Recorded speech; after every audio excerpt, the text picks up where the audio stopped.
Sabe aquela pergunta que volta e meia a gente se faz? O que é, afinal, uma vida bem vivida? Uma vida que vale a pena? Um texto muito antigo usa uma imagem poderosa para falar sobre isso, a de uma árvore. E é essa metáfora que a gente vai explorar hoje. Pois é, essa é a grande questão, não é mesmo? O que, no fim das contas, define uma vida de sucesso? Uma vida com plenitude? É uma pergunta que acompanha a humanidade há milênios. E o mais curioso é que a resposta desse texto começa de um jeito bem inesperado. Ele não diz o que a gente deve fazer, mas sim o que a gente deve evitar. A ideia aqui é que uma vida abençoada, uma vida feliz, começa pelas coisas que decidimos deixar para trás, pelos ambientes que escolhemos não frequentar. Ok, isso nos leva direto para o primeiro caminho que o texto apresenta, o caminho daqueles que florescem.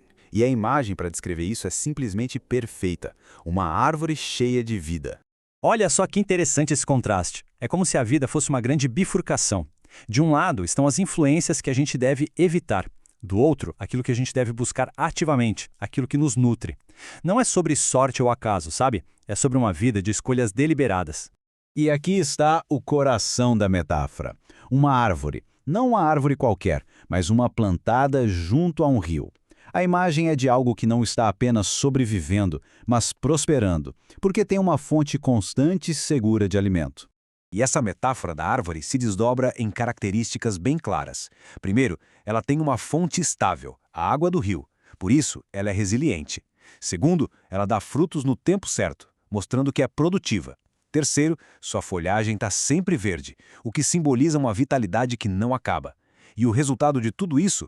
Prosperidade. É um retrato perfeito de uma vida com estabilidade e propósito. Certo, entendemos a árvore. Mas agora o texto vira a chave completamente e nos mostra o outro lado da moeda. O segundo caminho, que é a negação total do primeiro. A transição é super direta, quase um corte seco. Os ímpios não são assim. Ponto. Não tem meio termo. Se um caminho é como a árvore, o outro é comparado a algo radicalmente diferente. E o que seria essa coisa tão diferente? A palha. Vamos pensar no que é a palha. É aquela casca levinha, seca, que sobra do grão. Ela não tem raiz, não tem peso, não tem direção.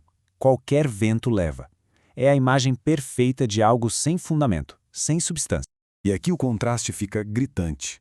De um lado, a árvore, enraizada, estável, nutrida, produtiva.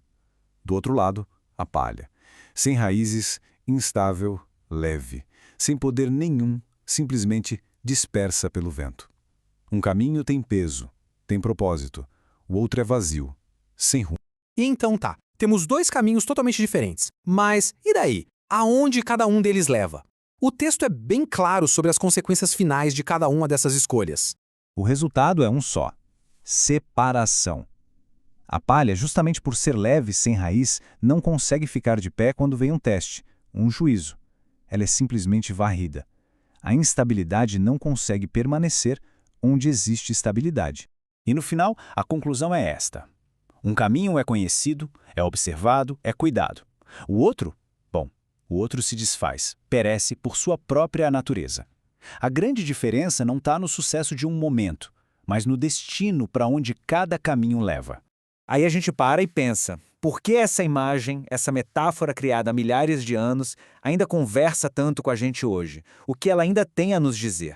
No fundo, a mensagem é bem simples e universal. O fundamento de algo determina o seu destino. A grande escolha na vida não é sobre uma ação isolada aqui ou ali, mas sobre o tipo de solo em que se decide fincar as próprias raízes. Isso tudo deixa uma pergunta no ar para os dias de hoje. No mundo que muitas vezes celebra o que é rápido, o que é superficial, o que viraliza, o que essa lição antiga sobre a árvore e a palha nos ensina? Onde será que estamos buscando estabilidade e significado de verdade? A resposta talvez esteja em escolher muito bem onde fincar as nossas raízes.